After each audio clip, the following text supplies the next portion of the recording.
Connecting the community to vital services and financial assistance. That's the aim of a new effort at New Hanover County's Department of Health and Human Services. Workers are soon going to set up shop in several different locations to talk about things like health care, child care, housing, even food assistance. WECT's Lauren Schuster learned more about the community outreach. What did they tell you about it, Lauren? Yeah, John, well, during the second full week of each month through the rest of the year, financial services will be at select locations to help individuals or families apply for programs such as Medicaid or SNAP benefits.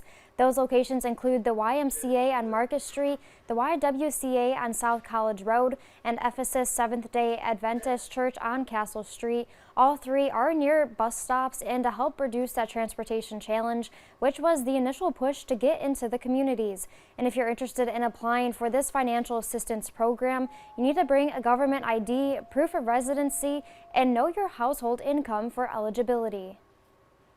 Our worker that will be working with us will not be able to go into deep answers about your specific case, but she will be available to answer any questions about SNAP EBT benefits or Medicaid and walk people through how to apply that. And the outreach events will take place from 10 to 1 from June 13th to 15th. Only one location will be open per day, but again, we'll have these details inside our story on WECT.com. Lauren Schuster, WECT News.